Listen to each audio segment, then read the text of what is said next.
All right, let's get this over with. So, 2026 vinyl tag. I knew it was coming. They always come, and I knew they were coming, and I know I'm going to be involved in probably 5 or 6 of these before we hit 2027. It's cool. It's cool. Um, Came across the first one I've come across so far is Young LP Lovers. Make sure you go check out his page.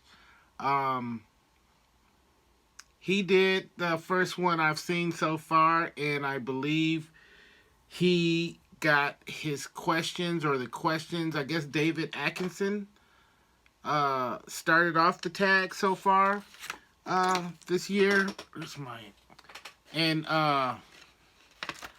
he came up with 20 questions. I believe he is the originator of the questions this year. So I'm gonna just go off of that. Make sure I put the links down to those guys down at the bottom so you can check out their vinyl tags and kind of go from there. There's 20 questions, and I'm gonna answer them the best that I can. Please keep in mind this is music we're talking about, and I am extremely biased when it comes to music. I think everybody is.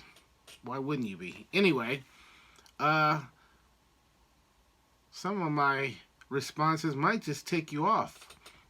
You'll get over it if it does. Otherwise, I hope you enjoy this video and my responses to these questions for the 2026 vinyl tag. All right, let's go. So, good old Dave came up with question number 1. Let's get started. Number 1 is show your best vinyl or other format musical purchase of 2025. Well, I guess I didn't bring a ton of records into the crib for 2025. I did, but I can't think of a ton that actually stand out. So let me show you this one. This is from a recent dig. This is Charles Kynard Woga album. And the reason why I decided to choose this album is it's a really good jazz record. And not only that, if at any time I decide that I don't need it in the collection anymore, then I'll sell it for $100. It's worth that at an absolute minimum. And these days, trust me, I would much rather find a record that I can flip than one I can add to my collection. And I actually ended up paying only 75 cents for this. So I win either way, whether I keep it because it's a phenomenal album, slightly rare, very expensive, as far as I'm concerned, and keep it or I can flip it. Either way, it's going to work out just fine. All right? Question number 2. Share your favorite live musical experience of 2025. This was a hard one because 2025 I didn't go to a lot of concerts, and I really didn't think I was going to be able to answer this question. But then I thought, maybe like a month ago, maybe a month or 2 ago, my niece treated me to a concert, and it was by Kindred the Family Soul. Now, I had heard of Kindred the Family Soul for many years, and I knew that they had done, well, I was guessing that they did like neo soul music, but I didn't own anything from this group, and this is a husband and wife group. So we went and checked it out at this club, and let me tell you, it was incredible. I figured I would like them either way, but it turned out to be a lot better and a lot cooler than I thought it would be. And what was so cool is, after the show, they set up shop and they had like 3 of their albums that they were selling. I thought it was extremely cool that they were releasing their music on vinyl and had been for a little while. I've never seen any of their vinyl out in a while. I've never seen it in a record store. I just had become familiar with the name, so I kind of knew just a little bit about them. But the fact that, I mean, they didn't have any CDs. They weren't selling anything else, no T-shirts, just vinyl. I thought that was pretty cool. I didn't see any CDs or anything like that. All I saw was vinyl. So I thought that was cool. And so I purchased this and got them to sign it for me as well. So I thought that was very cool. Very, very cool. Okay. Question number 3. Your vinyl record collection in 10 years' time. Is it bigger? Is it smaller? Or is it about the same? Explain why. Well, I can definitely say that my collection in the last 10 years has gotten smaller, and on purpose. As you can see this wall of vinyl behind me, you see these crates. Each of these crates hold somewhere between 60 and 80 records. So a crate like this, see that? That's somewhere around 60 records. This one is somewhere around 80 records. So, and most of these crates are packed the same. So let's just go in the middle and say 70 records per crate. And I had about 120 crates. So 120, I mean, this stretches all the way down to the end of the wall. They're in the closet, they're in the living room, they're all over the place. So just because of space, I decided that maybe I should, cut some of the records down. I used to have a lot more than I just mentioned. There was a time when, this was some years ago, where I had 25 crates of just jazz, and that was the second time that I purged my collection. Now I'm down to about 5 crates of jazz. But it was 25. And before that, I was just that guy. I had so many records that I just didn't need. A lot of promo rap stuff, a lot of sample records, a lot of records, man. And then as far as that was just everything. And so I purged that many years ago, and I purged my collection like 4 times. I'm currently on my 4th time. But the jazz records, I would buy like everything I found on Blue Note, on Kudo, on Milestone, Prestige, Chess, CTI, Blue Note, all of that stuff. I would just buy it. If it was on one of those great jazz labels, Black Jazz, and all of this stuff, I would just buy it. No questions asked. And after a while, I was like, man, maybe I should, because I certainly wasn't listening to it as fast as I was buying it. I would just buy it, file it away, get back to it when I got back to it. So a lot of those records I was listening to, and they were all sounding the same. So I got rid of stuff there, and then I moved to another spot, and I got rid of another 16 crates. And then I moved into this spot, and I go, ugh.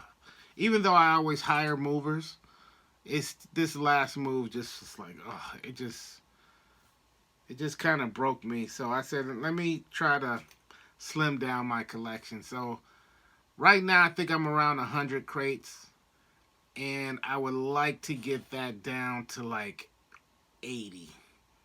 That would be great if I could get it down to like 80, but it's extremely hard because everything that I have right now, I absolutely love. So anyway, it's a work in progress. So yeah, it's definitely smaller than 10 years ago, and I hope to make it a little bit more smaller. It's just the way it is, all right? Number 4, you move into a new home. You play one record turned up to 11 to announce your arrival. What is it and why? Okay, so I would never move into a new place and just blast my music. I think that is incredibly disrespectful, and it's no way to start off in a new location. Uh, that's just how I am, you know. I think anybody that would purposely blast their music and knowingly that knowing that they are disturbing their neighbors uh, is a scumbag. Let's move on. Number 5, show 2 albums, one each, for your favorite male and female singers, and why these 2. Well, it's kind of hard to pick a favorite, but one that I go back to, one that I've seen live so many times, one that just doesn't miss, I would have to say, is Luther Vandross. This is the best of Luther Vandross. I thought that this particular record definitely represented him. I chose Luther because I just love his voice. As I mentioned, I've seen him live many times back in the 90s, and man, he just don't miss. If you like R&B music, just check out some of his live concerts. They're incredible, and he's like the only singer that has covered someone else's record and made that record his own. Yeah, I miss Luther. So that's Luther. And then the female, I picked out 2 because I keep going back and forth as far as which one of these female singers, you know, is my favorite, or, you know, I go back and forth every time. So the first one I want to show you guys is Stephanie Mills. If you know, you know, but obviously one of the most incredible voices in R&B ever. She definitely be in my top. Well, we're talking about number 1, so she's number 1. You know, back and forth with this lady right here, Miss Tina Marie. So it just depends on what day of the week. I mean, Tina's voice, she fits in perfect with R&B. She fits in perfect with jazz. She fits in perfect with like dance music. Her range is crazy, you know. Whether it was when she first started out or even later on when she was on Cash Money Records, she's been consistent with her talent. So yeah, these two ladies right here are my 2 favorite female artists of all time. Let's see. We like to have fun here. Show your top 3 soul/dance records. Well, I'm going to show you 3 singles that I absolutely love spinning, love mixing, you know, dance floor burners. I love them to death. The first one is Junior, Too Late. Y'all remember that? Too late, baby, bye-bye. So, man, I just like kind of fell back in love with this record because I remember when this was on the radio real heavy when it came out. That was the 80s, and you know, for a while I kind of forgot about it, and then it's like I just rediscovered it like a few years ago and fell back in love with it. Next one I want to show you is Shalimar, A Night to Remember. This is absolutely one of my all-time favorite dance records ever. You know, I love spinning this in the clubs. And here's a more modern one. This is Donnell Jones, You Know What's Up. How come you can't see that? Okay, there we go. You Know What's Up, featuring Left Eye from TLC. Um, Fast pace, funky groove. Love these records. These are like three of my favorite of all time to mix. All right. Now we are at number 7. A real stinker. Nominate a track you hate from an album you love. Why the hate? Well, I had to go Cameo, Word Up for this. And the song that I hate is Word Up. Now, to be completely transparent, it's not so much that I hate the song Word Up, because it's a great song. It's just that when Word Up came out, it was humongous. It was one of those songs that they just played to death. They just played it over and over and over. And then it never went away. Word Up has not ever, let me say that. Word Up has never not been in regular rotation on commercial radio. Never. Not since it came out in the 80s. It has never not been in regular rotation. I don't mean they play it now and then. No, it's never stopped being spun on the radio. And after hearing it so many times, it's like, I don't ever want to hear this song again. I don't ever want to hear it again.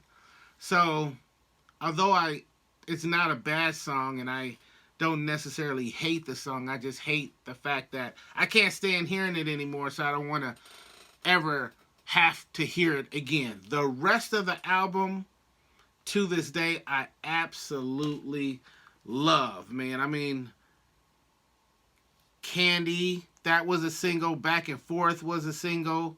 I think Don't Be Lonely was a single. And maybe my favorite song on here is You Can Have the World. Man, this was Cameo. I don't even want to say at their finest. This was probably Cameo at their commercial finest. How about that? Because they have always, put out classic albums, classic singles from day one. But yeah, Word Up can go. Okay, so the next question, number 8.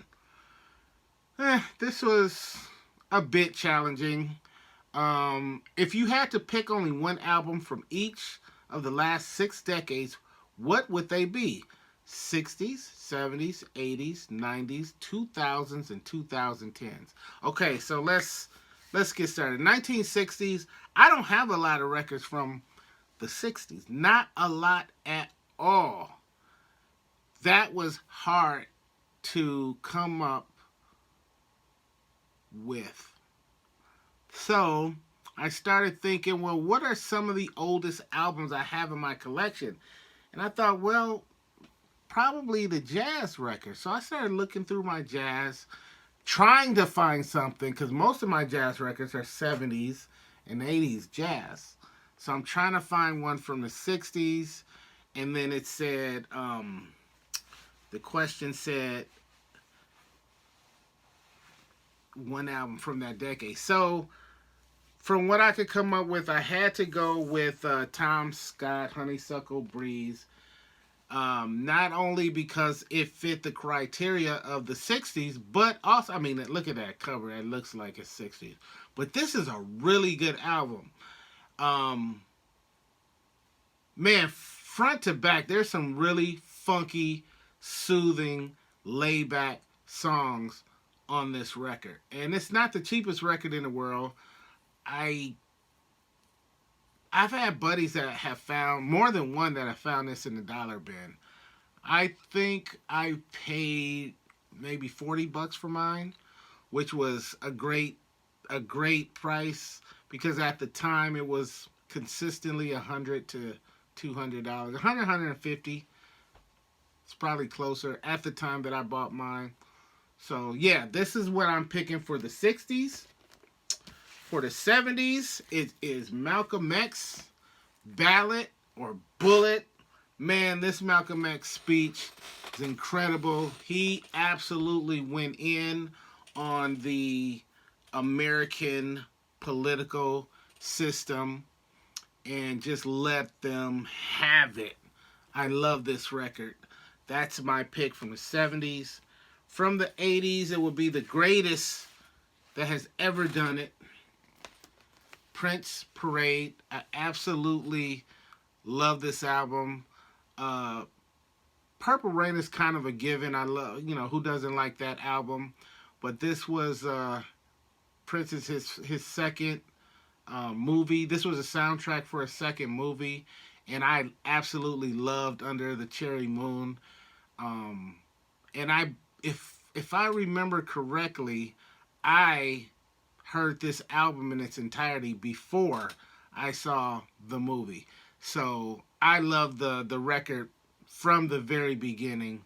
It's my favorite Prince record of all time. So that's what I'm picking for the 80s. For the 90s, one of my favorite groups in the whole world, it's Arrested Development, Zigalamaduni. This is one of those records, no skips, front to back. Fantastic, talented group. Beautiful cover. What more could you ask for? And for the 2000s, I believe this is 2003. This is De La Soul, The Grind Date. My favorite De La Soul album. I kind of go back and forth between this one and Stakes is High, but this one always ends up as my number one. Just incredible songs, front to back, classics, beautiful music. The Grind Date would be the 2000, and then the 2010s. This was I think this was a good pick for me. This is MF Doom, Unexpected Guest. I just always wanted this record. I drug my feet forever trying to find it for years. And it was always, in record stores with a lot of his stuff. But I just always kind of took my time. I was like, yeah, it'll be there. And then when he sadly passed, like literally overnight, anything with his name on it disappeared from every record store, from every website, every place. It just completely disappeared. And then this particular record like shot up in price. It went from being like a $25 record at the record store to gone from every record store, and then like on Discogs you see it for like $85, $100, $150, and that wasn't happening. After so many, after so much time, like most of all of his music had been reissued. They put like everything right back out, and that's when I ended up getting this one. It's called Unexpected Guest because it's just a lot of features on here. He does songs with the likes of Talib Kweli, Jay Dilla, Vast Air, Science of Life, Master Killer, Inspector Deck. Who we got? Sean Price, Victor Vaughn, John Robinson. Just a lot of cool people on here. I'm picking this for my 2010s. One of the reasons why I'm picking it also for 2010s is I haven't even listened to this yet. I haven't heard any of this record thus far, but I had to grab it. Much like everything else in life, I'm way, way, way behind. So eventually I'll get around to listening to this. But those will be my picks from the 60s through the 2010s. Okay, number 9. You get the opportunity to spend a day alone with one artist. Walking a mountain trail, being on the beach, or hanging out in the city. Who would be that artist? Well, this kind of sounds to me like a really cool romantic date. So obviously the artist has to be a female. And I actually narrowed it down to 2 different artists that I think might surprise you a little. Just recently, the homie Paco put me up on the knowledge that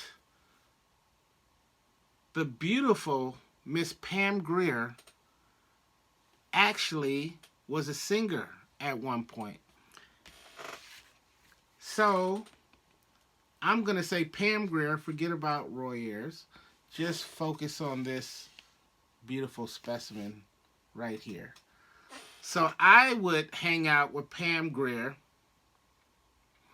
That would be one of my choices. And then my second choice would be, who also had a singing career, is Miss Wonder Woman herself, Linda Carter. Let me just turn this around. Let's show the back of the album, because that's a, you see what I'm saying? You see what I mean?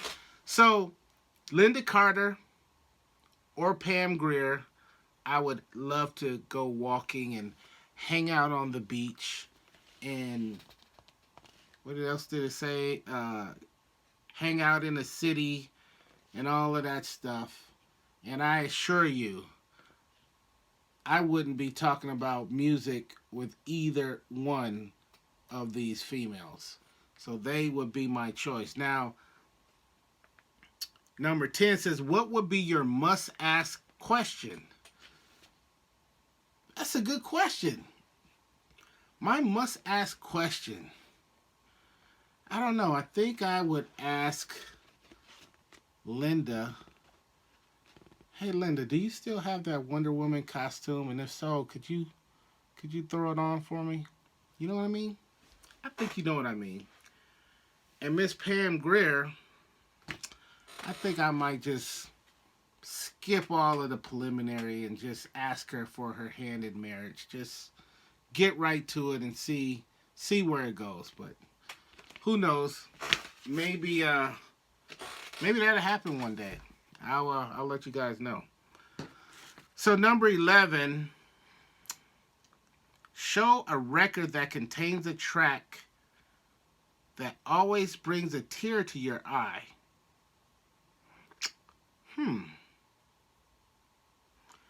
I think there's not a lot of records that do that, but if I had to pick one, it would be Harold Melvin in the Blue Notes, and the song would be I Miss You. You know, a man begging for his woman to take him back. Great song, very sad song, and you can really, really hear the emotion in his voice. So I think I would pick that.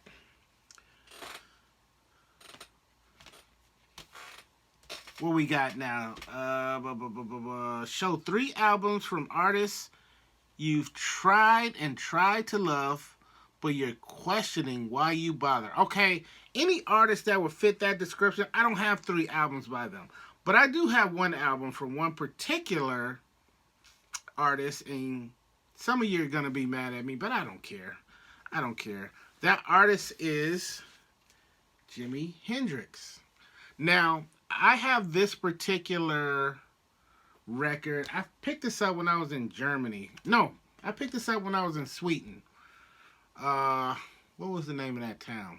Gothenburg, Sweden. And long before I picked this record up, I probably had 10 or 12 Jimi Hendrix albums. It was one of those things where if I saw it somewhere, I would just buy it. You know what I mean? I would buy it. I'll get to it later.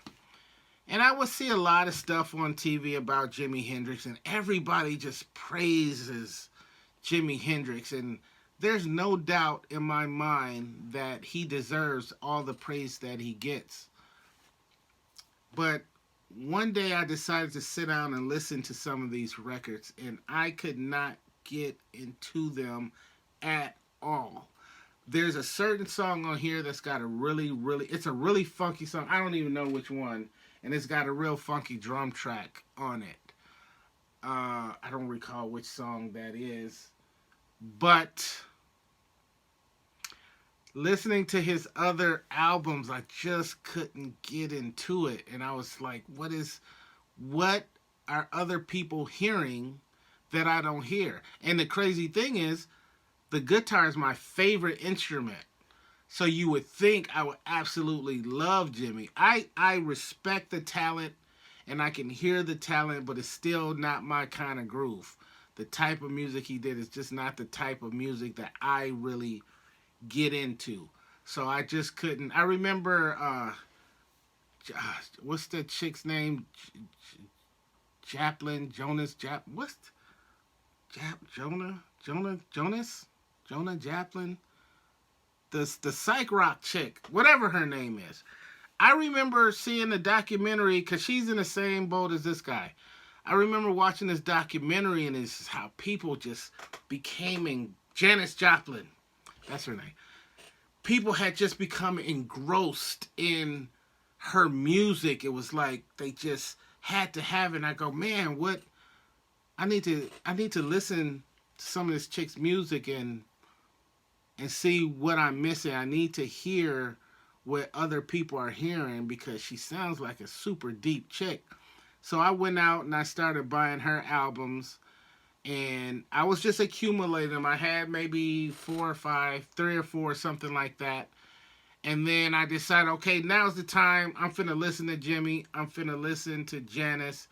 And after listening to the Jimi Hendrix records, and I just I couldn't hear it. And I decided, okay, well, I'm done with Jimmy. I got rid of all of my records except this one, all of my Jimmy records.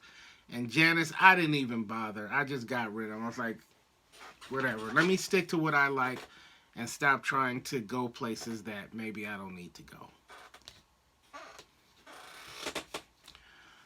Okay. Number 13, show an album from an artist whose character disappoints you, or can you separate the artist from the art? I think that I don't have a particular record to show you because there's a ton of artists that I feel that way about. I can definitely separate the artist from the art.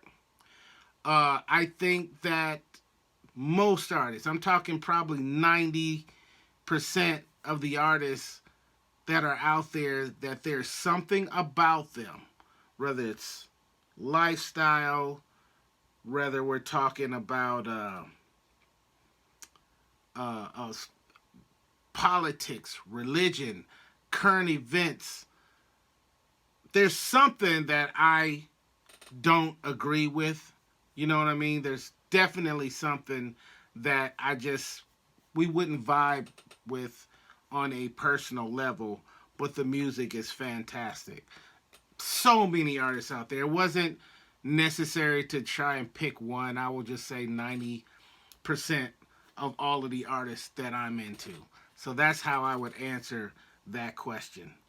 Number 14, if you had to sell all your vinyl along with your record player, show the one album you would hold on to as a keepsake. Well, this was another hard one because I have a lot of records that are absolutely sentimental, a lot of super rare records, a lot of records that are expensive, goes for a lot of money. If I got rid of them, I'd probably never see them again, ever. I have records that are worth anywhere from $100 up to $1,000.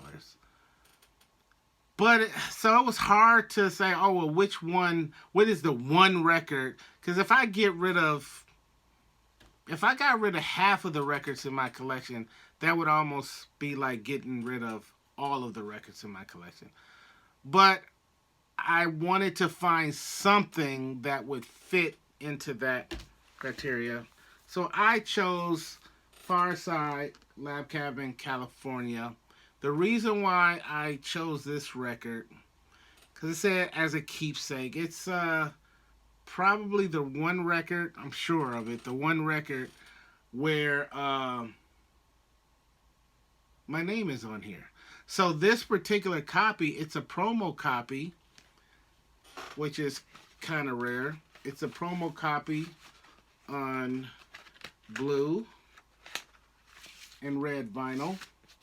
And because this is the promo, as it says right there, on the back, all of these names are individuals that the Far Side gave shout outs to for one reason or another. And you probably won't be able to see that. If you look like right there, sorry, I couldn't get any closer. It's my name, Daryl D. So they gave me a shout out. The reason why they gave me the shout out, it's a long story. And I've talked about it, I think, in at least one other video. So, but yeah, I probably hold on to this just because it has my name on the back. And I think that's kind of cool. All right. 17. No.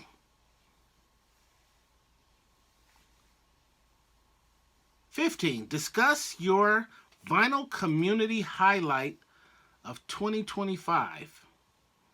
If it's a video, put the link to it. It could be a meetup or some event. I don't have a highlight. The vinyl community, the VC community, VC, I don't really use that term much at all, except when I'm doing videos like this, which is only maybe a handful a year. I got a lot of homies, and they all have big record collections, way bigger than mine or maybe slightly smaller than mine.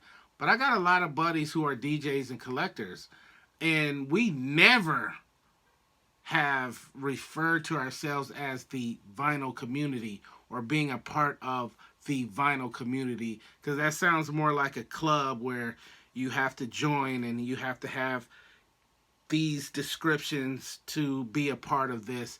And it's like, it's not something that we do, it's just something that we are. So I don't really have that VC connection. I don't like wear it, anything like that. It's not like a jacket that I put on and take off at different times. It's just vinyl is what I've been engrossed in since I was a teenager. So I wouldn't say that there is much of a highlight, if you will, or anything like that. No, I wouldn't say that. Going out and digging and finding cool stuff, those would be highlights to me, but that's not necessarily a VC thing. That's more of just a digger's thing. So, 16. Name your favorite music biopic, if you have one. I don't have one. Most of these biopics I haven't even watched yet. I'm super behind. I haven't watched the James Brown one. I haven't watched the New Edition one, which I'm really interested in seeing that one. The Bobby Brown one, the Wu-Tang one. I have seen some, I saw the NWA one. That was pretty cool. If I had to pick one, I'd probably pick that one, but I haven't seen the one about Notorious B.I.G. or... I just haven't seen... A lot of these a lot of these movies are not completely accurate anyway. Hollywood gets their hooks in something, and then they just kind of embellish, if you will, the story. So I'm not in a rush to see any of them. When I come across them, I'll take a look at them, but I don't really have a favorite. Sorry. Give 3 reasons why jazz matters and show a favorite album. I wouldn't sit here and pretend I'm like a jazz connoisseur. My love for jazz centers around songs being sampled in rap music, which that's been a thing forever. It, drum breaks that have appeared on different jazz albums, and then just a very funky, soothing type jazz that I've come to love, So it matters just because it's a great genre, invented, if you will, by an incredible group of people. And there's some crazy wild stuff out there that I probably wouldn't go near, but there's some beautiful stuff. As I mentioned earlier, I went from 25 crates of jazz down to 5 crates of jazz, and those 5 crates are mind-blowing. I'll just put it that way. A record that I could show you. I'm not that this is the cortex. I'm not even gonna try to pronounce that, whatever that says. But this is like a French jazz band. This whole album is really funky and soothing. And unfortunately, because I know some of y'all are like, what? No, it's a reissue. The OG of this is like hundreds of dollars. I'm sure I'll never find it, and if I ever do, I'm sure I won't be able to afford it. So I had to settle for this reissue, which is fine. You know, you can't win them all.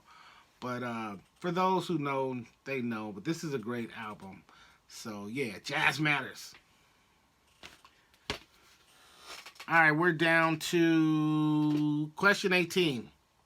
You're an innocent man or woman on death row. They give you one last musical request. What do you ask for? I want to hear, this was an easy one. I want to hear Ice Cube, America's Most Wanted. And America with the KKK in it. If you know about this album, you know exactly why I chose this album. Killer intro.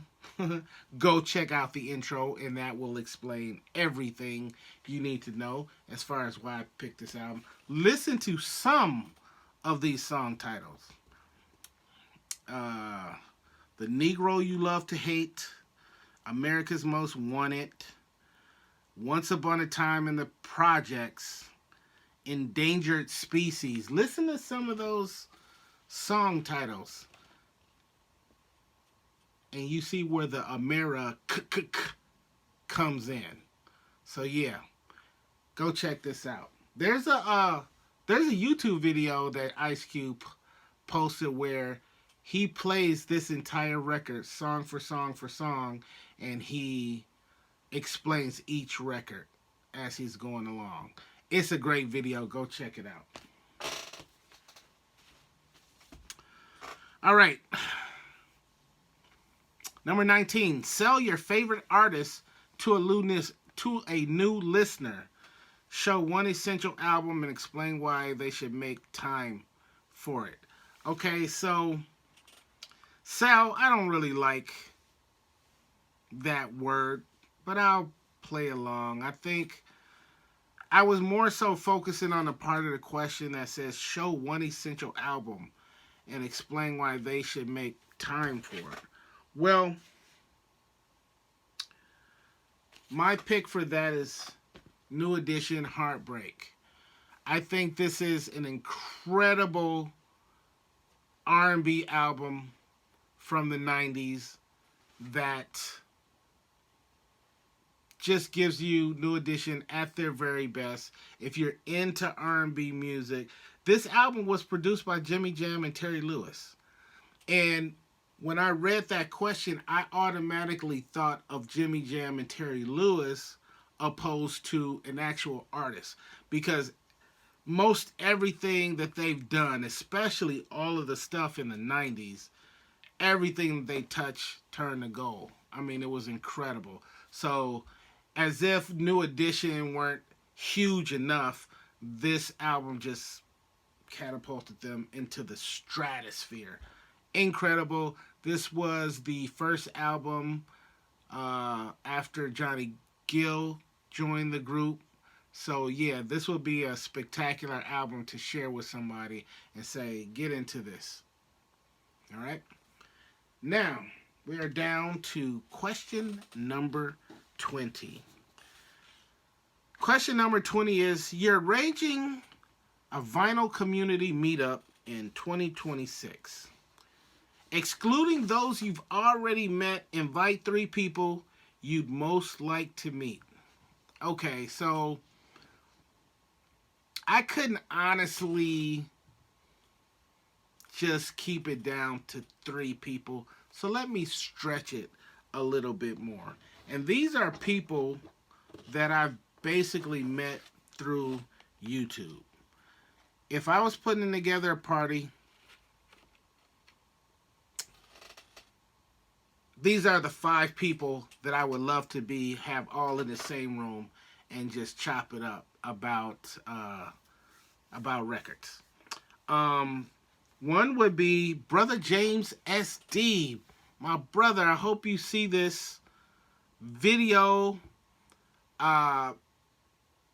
Me and this dude, we vibed out some years back, and he listed his first video, his first and only video, and it was a video about his record room. He just took you a tour around his record room, and it was just incredible. I mean, if you dig vinyl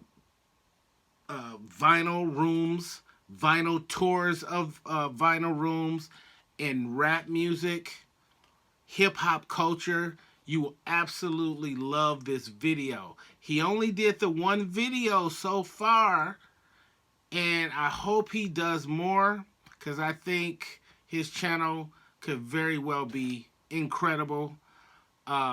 He needs to put out more videos. His video got a crap load of views. It was just incredible for a first video. So it would be Brother James SD. Next it would be my homeboy straight out of Brooklyn, Triborough. He has a YouTube channel called That Ain't Rap Podcast. And this brother goes all over the place with his rap and R&B music.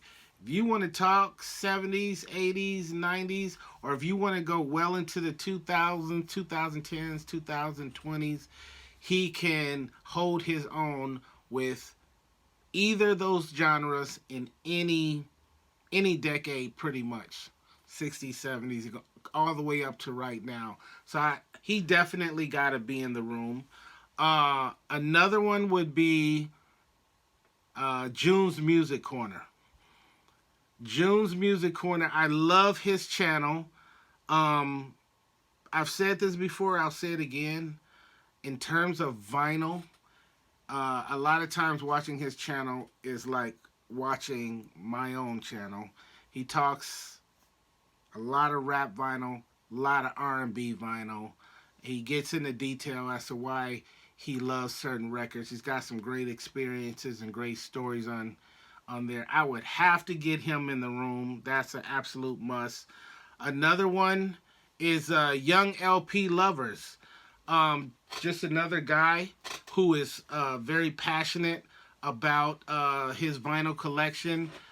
There's certain artists that he actually absolutely loves and goes into intimate details about a lot of their albums, a lot of their songs. I really enjoy watching his channel. He's out of Canada. And the last person that I would put in that room is Embarrassment of Riches. Great guy, great channel, some incredible records.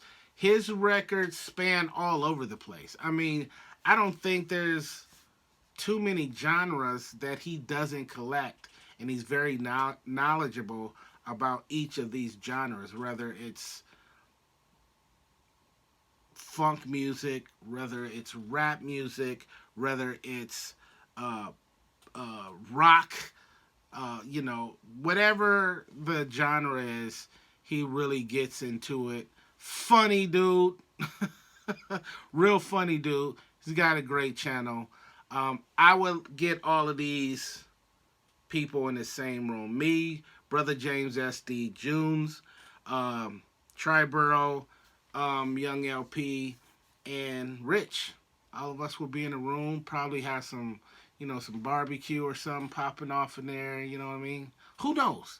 Who knows what might happen? So yeah, that's my 2026 vinyl challenge, which is a reflection of the previous year. Those are my answers. Thank you guys for hanging out this long with me. I hope I wasn't too long-winded, but hey, I gotta give you what I got, right? I'll see you guys soon.